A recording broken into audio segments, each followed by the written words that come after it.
شبه جينارو كاتوزو مدرب فالنسيا الإسباني نفسه بالمغربي سفيان أمرابط لاعب فيورنتينا بعد المستوى الذي قدمه في كأس العالم قطر 2022، مبرزا تأثره بأدائه. وقال كاتوزو في مقابلة مع صحيفة أس الإسبانية: لقد مر وقت طويل منذ أن رأيت لاعبا مثلي، لكنني رأيته في المونديال. إنه أمرابط. وأردف: لقد تأثرت كثيرا، فقد بدا مثلي عندما كنت ألعب في 27 من عمري. تجدر الإشارة إلى أن العديد من المدربين أشادوا بالمستوى المتميز الذي قدمه أمرابط في كأس العالم، فضلا عن تلقيه لعدة عروض من أندية أوروبية وإنجليزية لضمه خلال الميركاتو الشتوي المقبل.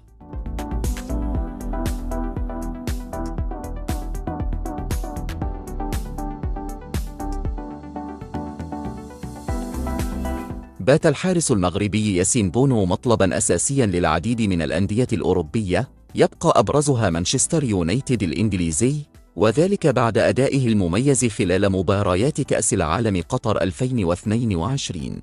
وذكر موقع الهدف ديجيتال أن مدرب مانشستر يونايتد إريك تين هاغ قد أبدى رغبته للإدارة في ضم بونو، وذلك فور انقضاء 50% من مباريات المونديال لكي يكون الحارس الأول للشياطين الحمر.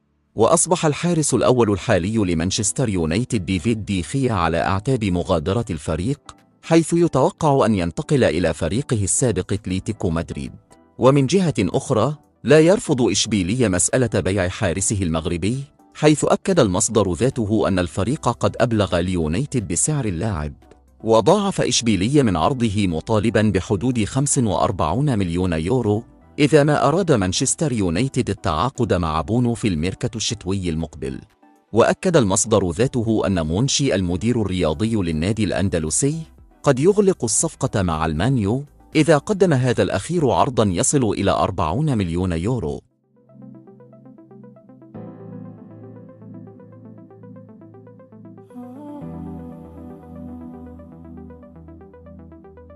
بات المغربي عز الدين أوناحي لاعب أونجي الفرنسي قريبا من انتقال إلى وجهة جديدة خلال الميركاتو الشتوي الشهر المقبل.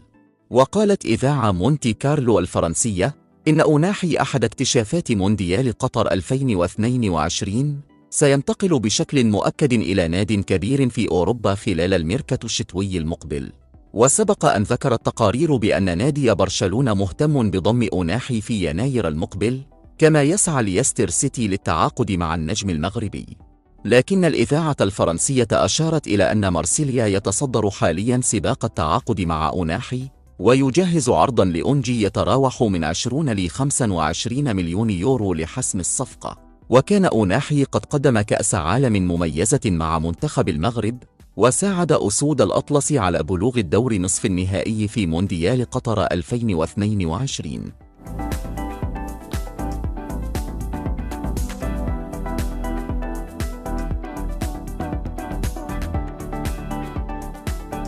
قام نادي باريس سان جيرمان الفرنسي بالدخول على خط التنافس للظفر بخدمات نجم وسط ميدان المنتخب الوطني المغربي سفيان أمرابط عقب تألقه اللافت في مونديال قطر. وأكدت صحيفة فرنسية اليوم الاثنين أن باريس سان جيرمان عرض مبلغ 25 مليون يورو، وأبدى بشكل جدي رغبته في التعاقد مع النجم المغربي صاحب 26 عاماً، بعدما أصبح حديث المدربين والرأي العام الكروي في العالم.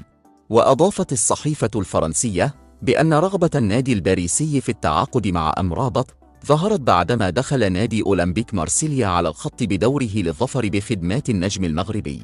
وإلى جانب باريس سان جيرمان، هناك رغبة لدى توتنهام وليفربول في التعاقد مع أمرابط في يناير القادم، حيث ذكرت بعض التقارير الإعلامية أن الألماني يورغن كلوب المدير الفني للنادي الإنجليزي يصر على ضم سفيان لتعزيز وسط ميدان الفريق. وبصم سفيان أمرابط على مستويات كبيرة في مونديال قطر، وحصل على أعلى المعدلات من طرف النقاد وأشهر المواقع، كما صنف ضمن أفضل اكتشافات الدورة.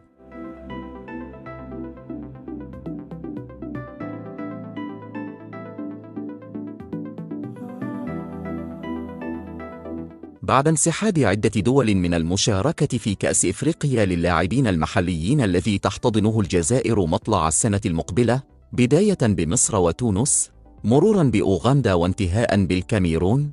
تعالت الأصوات المغربية مطالبة بعدم المشاركة في شان الجزائر، وأطلق المغاربة حملة على مواقع التواصل الاجتماعي تطالب الجامعة الملكية المغربية لكرة القدم للانسحاب من شان الجزائر. ويتخوف المغاربة من تعرض أسود الأطلس لاعتداءات ومضايقات لا تمت للروح الرياضية بصلة، خاصة وأن الجماهير الجزائرية تقحم سياسة في الرياضة. وذكر نشطاء منصات التواصل الاجتماعي بالاعتداءات التي تعرض لها لاعب المنتخب المغربي للناشئين في كأس العرب الأخيرة التي احتضنتها الجزائر. هذا وسبق مجموعة من الفرق الرياضية والمنتخبات الوطنية أن اشتكت في مناسبات عديدة من سوء المعاملة أثناء تواجدها في الجزائر، لعل أبرزها الفرق والمنتخبات المغربية، الأمر الذي يقوي إمكانية غيابها أيضاً عن نسخة الجزائر سالفة الذكر.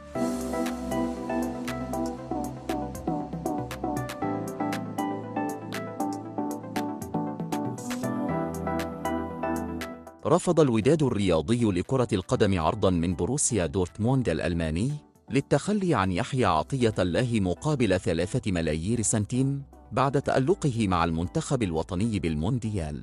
ويعد بروسيا دورتموند ثاني فريق ألماني يبدي اهتمامه بالتعاقد مع يحيى عطية الله بعد نادي فرايبورغ الذي عرض 2 مليون يورو. وكشف مصدر مسؤول أن الوداد الرياضي لكرة القدم يراهن على التوصل بعرض بقيمة مالية كبيرة للتخلي عن لاعبه الذي قدم أداءً جيداً بنهائيات كأس العالم بقطر. وأوضح المصدر ذاته أن الوداد الرياضي لكرة القدم ما زال لم يحسم في إمكانية التخلي عن يحيى عطية الله في الميركاتو الشتوي القادم، مشيراً إلى أنه في حالة توصله بعرض كبير فإنه سيوافق على الصفقة. يشار إلى أن يحيى عطية الله أثار إعجاب العديد من المتتبعين خلال مشاركته بنهائيات كأس العالم بقطر من خلال أدائه الجيد.